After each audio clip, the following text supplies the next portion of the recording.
नमस्कार, मैं मृदुला श्रीवास्तव सी न्यूज भारत में आपका स्वागत करती हूँ। वक्त हो गया है न्यूज बुलेटिन का। खबरों के इस बुलेटिन में बात करेंगे बेमेतरा की, जहां स्वामी आत्मानंद उत्कृष्ट इंग्लिश मीडियम स्कूल में टीबी मुक्त भारत अभियान चलाया गया। साथ ही जानेंगे कहां पर किसान महापंचायत का आयोजन किया गया। आगे देखेंगे छत्तीसगढ़ की खबर, जहां हाथी ने महिला को कुचलकर मौत के घाट उतार दिया। ऐसी तमाम खबरों पर करेंगे विस्तार से चर्चा। खबर बेमेतरा से है, जहां टीबी को जड़ से खत्म करने के अभियान के तहत बेमेतरा जिले के स्वामी आत्मानंद उत्कृष्ट इंग्लिश मीडियम स्कूल बेरला में टीबी मुक्त भारत अभियान चलाया गया। छात्र छात्राओं को इस गंभीर रोग के बारे में विस्तार से जानकारी भी दी गई। साथ ही साथ स्वास्थ्य विभाग बेरला से एनटीईपी टीबी के ब्लॉक वरिष्ठ पर्यवेक्षक दिनेश गंगबेर ने इस विषय में जानकारी दी। जिला प्रशासन और स्वास्थ्य विभाग का पूरा प्रयास है कि एक टीबी मरीज जानकारी के अभाव में उपचार से वंचित न रह पाए। इसके लिए लगातार विभाग की तरफ से समय समय पर एक्टिव केस फाइंडिंग अभियान चलाया जाता है। साथ ही साथ इंग्लिश मीडियम के प्राचार्य अर्चना साहब ने बच्चों से अपील करते हुए कहा कि वो अपने घरों और आसपास में रहने वाले लोगों को टीबी रोग के बारे में बताएं। और उसके बाद एक प्रतियोगिता का आयोजन हुआ, जिसमें विजेता छात्र छात्राओं को अर्चना साहब प्राचार्य के द्वारा पुरस्कार वितरित किए गए। बेमेतरा से सी न्यूज संवाददाता संजू जैन की रिपोर्ट। खबर बुलंदशहर से है, जहां डिबाई में भारतीय किसान यूनियन द्वारा पंचायत चाहेला डिबाई पर किसान महापंचायत एडवोकेट चौधरी विशाल यादव मंडल अध्यक्ष युवा मेरठ के नेतृत्व में किसान महापंचायत का आयोजन किया गया, जिसकी अध्यक्षता भारतीय किसान यूनियन के राज्यवाहक राष्ट्रीय अध्यक्ष तरुण शर्मा, संचालन हरियाणा प्रदेश प्रभारी जितेंद्र शर्मा ने किया। अपने भाषण में तरुण शर्मा ने किसानों को संबोधित करते हुए कहा कि भारतीय किसान यूनियन की स्थापना स्वराज की दिल्ली किसान आंदोलन के दौरान 5 फरवरी 2020 को की गई थी। तब से लेकर आज तक भारतीय किसान यूनियन स्वराज 5 राज्यों तक किसानों के बीच पहुंच चुकी है। मैं राष्ट्रीय अध्यक्ष महिला मोर्चा से, और अभी कुछ देर पहले हमारे जो कार्यवाह राष्ट्रीय अध्यक्ष हैं डॉक्टर तरुण शर्मा और युवा मोर्चा से जो राष्ट्रीय अध्यक्ष हैं, उन्होंने सारी चीज़ें आपको बता दी थी। लेकिन एक चीज़ है जो मैं आप सबके सामने रखना चाहती हूँ, जो हमारे माननीय राष्ट्रीय अध्यक्ष कुलदीप पांडे जी हैं, उनके ऊपर ये जो सत्ताधारी और कासगंज की जो भी प्रशासन है, इन्होंने इतना घटिया गेम खेला है कि जिसकी वजह से आज वो महान देवपूर्ण जो आदमी है जो किसानों की लड़ाई लड़ता था, वो आज जेल के पीछे है। तो मैं ये जो एक मैसेज कन्वे करना चाहती हूँ कि आप ये सब जो सत्ताधारी लोग वहाँ के और वहाँ के जो प्रशासन है, ये सारे गंदे काम करना छोड़ दो और कुछ तो शर्म करो। एक जो देवता समान आदमी है, जो किसानों के देश की रीढ़ की हड्डी को आवाज़ बन के आगे उठा रहा है, तुम उसी को अंदर बंद कर रहे हो। अरे तुम किस किस को बंद करोगे? आज मुझे बंद करोगे तो बंद करोगे, कितने किसानों को बंद करोगे? तो ये सब करना छोड़ दो। जय जवान जय किसान, भारत माता की जय। हमारा संगठन स्वराज जिंदाबाद था, है और आगे रहेगा। भारतीय किसान यूनियन स्वराज। जानकारी है। और आपका नाम क्या है? मेरा नाम डॉक्टर तरुण शर्मा है और मैं राष्ट्रीय अध्यक्ष हूँ युवा मोर्चा में। अभी सभी हमारी यूनियन ने मिलकर के हमें जिम्मेदारी कार्यवाहक राष्ट्रीय अध्यक्ष की सौंपी हुई है। अभी भारतीय किसान स्वराज में कार्यवाहक राष्ट्रीय अध्यक्ष हूँ। आपकी पार्टी का एजेंडा क्या है? हमारी यूनियन का एजेंडा है गरीब मजदूर तबके का जो किसान है, उसको जो आजकल शासन प्रशासन के जो आपके कुछ पुलिस वाले हैं, कुछ आपके तहसील वाले हैं, मतलब कई जगह पे किसानों को परेशान किया जाता है। अनावश्यक हमारे किसानों को, मजदूरों को परेशान न किया जाए। हम लोग किसान हित की लड़ाई शासन प्रशासन से यहाँ से लखनऊ तक अपनी आवाज़ उठाते हैं, आवाज़ को बुलंद करने का कार्य करते हैं। 25 तारीख पूछो, सवाल पूछो। 24 तारीख की कोई घटना हुई है, उसके बारे में क्या कहेंगे? हमारे यूनियन के जो राष्ट्रीय अध्यक्ष हैं माननीय श्री कुलदीप पांडे जी हैं, और शासन प्रशासन उनकी क्रियाकलापों से इतना घबरा गया, क्योंकि गरीब मजदूर की, किसानों की आवाज़ों के लिए हम लोगों ने, अगर आपने बीच में सुना हो, आज से 4 महीने पहले कोतवाली में 26 सितंबर को एक कोतवाली कांड हुआ था, जिसमें एक गरीब किसान था जिसकी पत्नी थी, पायलें बिकवा दी गई थी। पायलें बिकवाने के बाद एक दरोगा ने उनसे 6000 रुपये की। बुलंदशहर से सी न्यूज संवाददाता नितिन सिंह राजपूत की रिपोर्ट। खबर छत्तीसगढ़ के गरियाबंद से है, जहां पर विंगेश्वर वन परिक्षेत्र में बोरिद गांव में दंतेल हाथी का आतंक जारी है। हाथी ने कुचलकर एक महिला को मौत के घाट उतार दिया है। घटना विंगेश्वर वन परिक्षेत्र के ग्राम बोरिद की है, जहां पर आज सुबह 5 बजे शौच के लिए निकली महिला जा रही थी कि उसी वक्त वो हाथी की चपेट में आ गई और हाथी ने उसे कुचल दिया और महिला की मौके पर ही मौत हो गई। इस पूरी घटना के बाद ग्रामीणों में आक्रोश है। बता दें कि हाथी रात 2 बजे विंगेश्वर शहर में घुसा था, जिसके बाद ये बोरित गांव पहुंचा और 3 साल में हाथियों ने अब तक 6 लोगों को मौत के घाट उतार दिया है। वन विभाग की टीम लोगों को सतर्क कर रही है, जंगल की ओर न जाने और घर में सुरक्षित रहने की अपील कर रही है। गरियाबंद से सी न्यूज़ संवाददाता मनोज गोस्वामी की रिपोर्ट। खबर सोनकक्ष से, जहां सोनकक्ष विधानसभा से लगातार प्रदेश की विधानसभा में प्रतिनिधित्व कर रहे पूर्व मंत्री वर्तमान विधायक सज्जन सिंह वर्मा ने सोनकक्ष विधानसभा के अनेक गांव को काली सिंध नर्मदा लिफ्ट योजना में बचे हुए गांवों में सम्मिलित करने को लेकर विधानसभा में अपनी आवाज उठाई। जिला कांग्रेस अध्यक्ष मनोज राजानी ने बताया कि पूर्व मुख्यमंत्री कमलनाथ के कार्यकाल में योजना का क्रियान्वयन किया गया था, लेकिन सरकार गिर जाने से योजना में सोनकक्ष विधानसभा के बचे गांव को शिवराज सिंह सरकार ने अभी तक सम्मिलित नहीं किया है। इसको लेकर सोनकक्ष विधायक सज्जन सिंह वर्मा ने विधानसभा अध्यक्ष से अनुरोध करते हुए कहा कि विधानसभा के गांवों को जोड़ा जाए। सोनकक्ष विधानसभा में एक बड़ी महत्वपूर्ण योजना का भूमि पूजन हमारे तत्कालीन मुख्यमंत्री आदरणीय श्री कमलनाथ जी ने किया था। नर्मदा काली सिंध उद्वहन परियोजना, उस योजना को बीजेपी की इस समय सरकार है इतने धीमी गति से बना रही है। इन योजना के अंदर 40 गांव छूटे हैं, जो गांव निश्चित रूप से सेकंड फेज में हमें लेना था, लेकिन 1.25 साल में हमारी सरकार शिवराज सिंह चौहान ने चुरा ली, वो हम पूरा नहीं कर पा रहे। लेकिन ये 40 गांव जोड़ने के लिए बार बार शिवराज सिंह चौहान को और विभाग को हम लिख के दे रहे हैं, लेकिन ये इसलिए नहीं करना चाहते कि इसमें कांग्रेस का नाम होगा, क्योंकि कमलनाथ जी ने भूमि पूजन किया। ये मैं अपने क्षेत्र के साथियों को विश्वास दिलाता हूँ। 8 महीने बाद कांग्रेस की सरकार आ रही है, आप लोग चिंता मत करना। ये 40 गांव जो सोनकक्ष विधानसभा के छूटे, डंके की चोट पे दूसरे चरण में, तीसरे चरण में हम डंके की चोट पे योजना बना के इन गाँवों को सम्मिलित करेंगे। निराश होने की आवश्यकता नहीं। बीजेपी नकारा पार्टी है, ये कभी भी किसानों का भला नहीं करेगी। देवास से सी न्यूज़ संवाददाता साजिद पठान की रिपोर्ट। खबर झांसी के मौरानीपुर से है, जहां स्टैंड के पास गायत्री मंदिर परिसर में सद्गुरु आश्रम चित्रकूट के अनुभवी डॉक्टरों के द्वारा 370 मरीजों की आंखों का परीक्षण हुआ, जिसमें मोतियाबिंद के 48 मरीजों को ऑपरेशन के लिए सद्गुरु आश्रम की बसों के द्वारा चित्रकूट भेजा गया। इस बार का नेत्र शिविर स्वर्गीय जुगल किशोर गुप्ता संग बालों की स्मृति में उनकी पत्नी विमला देवी, पुत्र अलंकार गुप्ता, मनीष गुप्ता ने करवाया, जिसमें मरीजों के भोजन की व्यवस्था, आने जाने का खर्च, सभी व्यवस्था भागचंद्र साहू, मुन्ना लाल साहू के द्वारा की गई। आयुर्वेदिक डॉक्टर निर्मल कुमार वर्मा ने मरीजों को आयुर्वेदिक दवाइयां बांटी। सीएससी हॉस्पिटल के डॉक्टर राजेंद्र शर्मा ने सभी मरीजों की डायबिटीज और ब्लड प्रेशर की जांच की।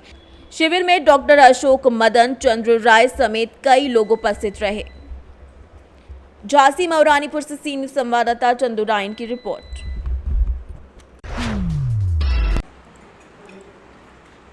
खबर झारखंड से। झारखंड के चतरा जिले के इकलौते सरकारी कॉलेज चतरा महाविद्यालय में पहली बार होली मिलन समारोह का आयोजन किया गया। इस मौके पर मुख्य अतिथि के रूप में शिरकत करने पहुंचे जिला परिषद उपाध्यक्ष ब्रज किशोर उर्फ बिरजू तिवारी एवं विशिष्ट अतिथि राजद के प्रदेश मंत्री विनोद भोक्ता ने छात्र छात्राओं के साथ डीजे के होरियाना गीत पर जमकर नृत्य किया। पूरे कार्यक्रम के दौरान जिप उपाध्यक्ष बिरजू तिवारी और महाविद्यालय के विद्यार्थी पूरी तरीके से होरियाना रंग से सराबोर दिखे। मौके पर उन्होंने छात्र छात्राओं को अबीर और गुलाल लगाकर बधाई दी। जीप उपाध्यक्ष ने छात्र छात्राओं को होली की शुभकामनाएं देते हुए चतरा महाविद्यालय के सभी छात्र संगठनों और उनको पहली बार कॉलेज परिसर में किए गए संयुक्त होली मिलन समारोह के लिए आभार जताया। इसके अलावा उन्होंने क्या कुछ कहा, ये आपको सुनाते हैं। चतरा कॉलेज में सभी छात्र संगठनों के द्वारा होली का आयोजन किया गया है और इस कार्यक्रम में हम लोगों को भी आने का एक मौका मिला है। तो सभी छात्र संगठन के जो भी नेता हैं और उनके जो भी यहाँ पे यूथ हैं, उनको हम होली की ढेर सारी शुभकामनाएं और बधाई देते हैं। और ये निश्चित तौर पे कि इन्होंने अच्छा पहल किया है, क्योंकि होली सारा भेदभाव को मिटाकर सद्भावना की तरफ जाने का ये त्यौहार है। इन्होंने भी एक सामाजिक समरसता को होली के रंग में सराबोर करने का प्रयास किया है, जिसका हम सभी ने समर्थन किया है। और फिर पुनः चतरा कॉलेज के सभी छात्र संगठनों को जिन्होंने इस होली के कार्यक्रम को अपने रंग में सराबोर किया है, उनको ढेर सारी बधाई और ढेर सारी शुभकामनाएं।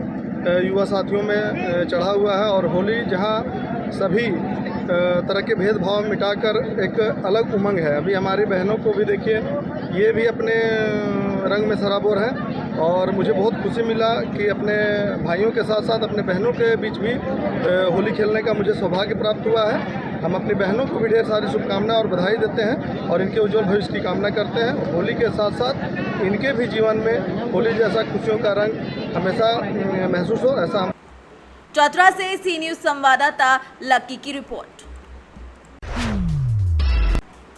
खबर झारखंड के चतरा से, जहां टंडवा में संचालित सीसीएल पिपरवार क्षेत्र के बचरा वर्कशॉप में ड्यूटी पर तैनात कर्मचारी का शव संदिग्ध अवस्था में मिलने से कोयलांचल में हड़कंप मच गया। मृतक की पहचान ग्राम प्रताल थाना केरेडारी जिला हजारीबाग निवासी विश्वेश्वर महतो के रूप में हुई। वहीं वर्कशॉप में गार्ड के पद पर पदस्थ तैनात था। परिजनों ने अनुसार विश्वेश्वर महतो के देर रात बचरा वर्कशॉप में ड्यूटी पर गया हुआ था, जिसके बाद अगली सुबह संदिग्ध अवस्था में उसका शव देखा गया। घटना की सूचना पाकर स्थानीय सीसीएल अधिकारी, श्रमिक प्रतिनिधि, पिपरवार पुलिस और सीआईएसएफ की टीम मौके पर पहुंचकर शव को कब्जे में लेते हुए मामले की जांच शुरू कर दी। वहीं दूसरी ओर घटना को लेकर बचरा क्षेत्रीय अस्पताल में सीसीएल अधिकारी, श्रमिक प्रतिनिधि और ग्रामीणों के बीच बैठक हुई।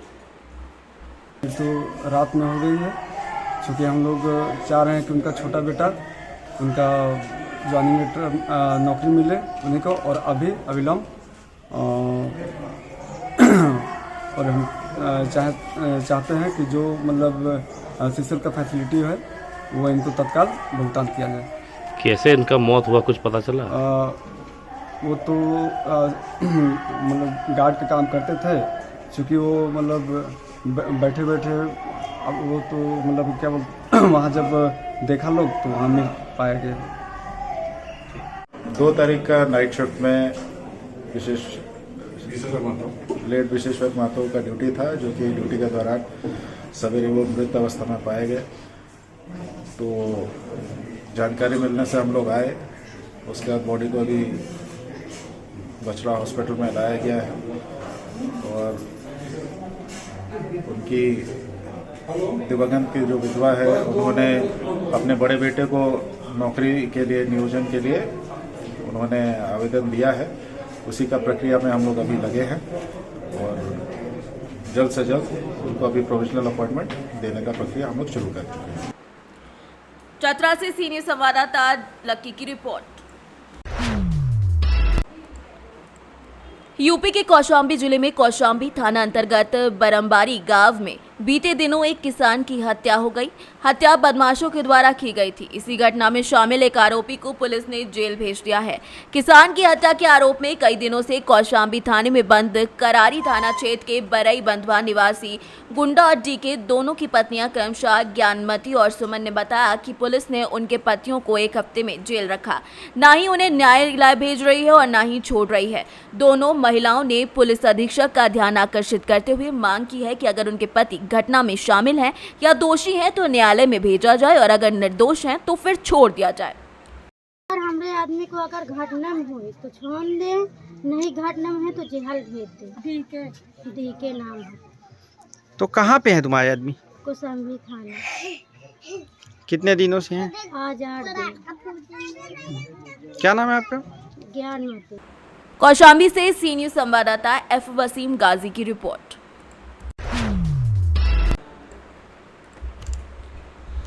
खबर पूर्वी चंपारण से, जहां तेतरिया प्रखंड के फाजिलपुर में हो रहे श्री राम नाम महायज्ञ के आयोजन में शुक्रवार को अंतर्राज्यीय पुरुष और महिला दंगल प्रतियोगिता का आयोजन किया गया, जिसका शुभारंभ स्थानीय विधायक श्याम बाबू यादव, पूर्व विधायक शिवजी राय, मुखिया पति प्रभाकर कुमार उर्फ पप्पू यादव समेत कई लोगों ने संयुक्त रूप से फीता काटकर किया। इस दौरान शुरुआत में पुरुष और महिला पहलवानों ने अपने अपने दावपेच दिखाए। महिला पहलवान प्रतियोगिता में बनारस की रिशु पहलवान को गोरखपुर के खुशी पहलवान ने धूल चटाई, वहीं रिया को इलाहाबाद की काजल ने हराया। पुरुष प्रतियोगिता में पूर्वी चंपारण के नोनीमल निवासी राम बालक पहलवान ने यूपी के गामा पहलवान को धूल चटाई। प्रतियोगिता में भाग लेने वाले पहलवानों के दाव पेश देखकर हजारों दर्शकों ने ताली बजाकर पहलवानों का हौसला बुलंद किया। ये जो दंगल प्रतियोगिता है, बीच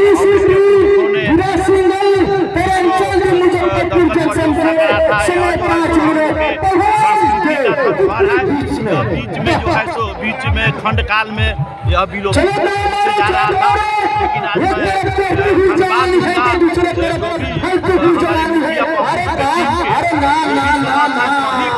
सभी का हम आभार व्यक्त करना चाहेंगे कि आज दंगल प्रतियोगिता को याद कर रहे हैं, हमको जो ऐतिहासिक है उसको बरकरार रख रहे हैं और बढ़ावा दे रहे हैं। प्रतियोगिता को इस प्रतियोगिता में हमारे पहलवान शहीद हुए हैं जो भाग लिए हैं, उनको भी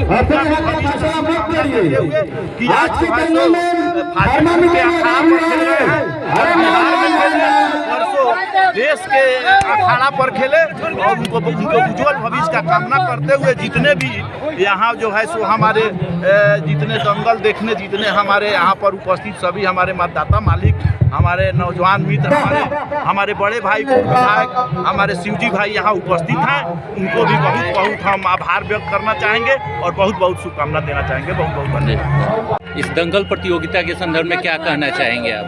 ये तो हमारी बिहार की एक पहचान है। दंगल जो है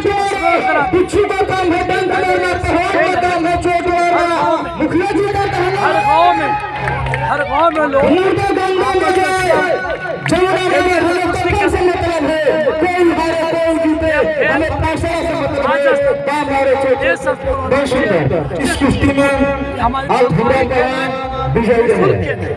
इसमें शरीर का मानसिक शारीरिक विकास होता है। इस दौरान विधायक श्याम बाबू यादव और पूर्व विधायक शिवजी राय ने क्या कुछ कहा, ये आपको सुनाते हैं। मोतिहारी से सीनियर संवाददाता अजय मिश्रा की रिपोर्ट। उत्तर प्रदेश के प्राइमरी और जूनियर हाई स्कूल विद्यालयों में शिक्षा को बढ़ावा देने के लिए हर संभव प्रयास कर रही है। विद्यालयों में बच्चों की अच्छी पढ़ाई के लिए जो साजो सामान की पूरी व्यवस्था होती है वो भी सरकार करने की कोशिश कर रही है, लेकिन फिर भी इसके बावजूद कुछ सरकारी विद्यालय सरकार की कोशिशों पर पानी फेरते नजर आ रहे हैं। ऐसा ही मामला जनपद संभल रजपुरा ब्लॉक के गांव केवलपुरा टिपेड़ा के प्राइमरी स्कूल में देखने को मिला, जहाँ मिड डे मील का भोजन करने के दौरान स्कूल में लगे सरकारी नल पर बच्चों की भीड़ नजर आई। उस सरकारी नल पर नन्हे मुन्ने मासूम बच्चे मिड डे मील की थालियों को साफ करते नजर आए। इन बच्चों में प्राइमरी स्कूल के अलावा आंगनबाड़ी के छोटे छोटे नौनिहाल बच्चे भी शामिल रहे, जो कि जमीन पर बैठकर मिड डे मील खा रहे थे। यहाँ तक कि बच्चों ने इस दौरान बताया कि उनसे विद्यालय में झाड़ू भी लगवाई जाती है। क्या नाम है, बताओ दोबारा बताओ, क्या नाम है? अच्छा, डेली बर्तन आप ही धोते हो? सब लोग बर्तन अपने अपने धोते हो? कौन सी क्लास में पढ़ते हो? कक्षा 2 में। बर्तन रोजाना धोते हो साफ करके? रोजाना? Very good. संभल से सी न्यूज संवाददाता LK भारद्वाज की रिपोर्ट। फिलहाल के लिए इस न्यूज बुलेटिन में बस इतना ही। देश और दुनिया की तमाम खबरों को जानने के लिए देखते रहिए सी न्यूज भारत। हर खबर आपके साथ, आपके हाथ।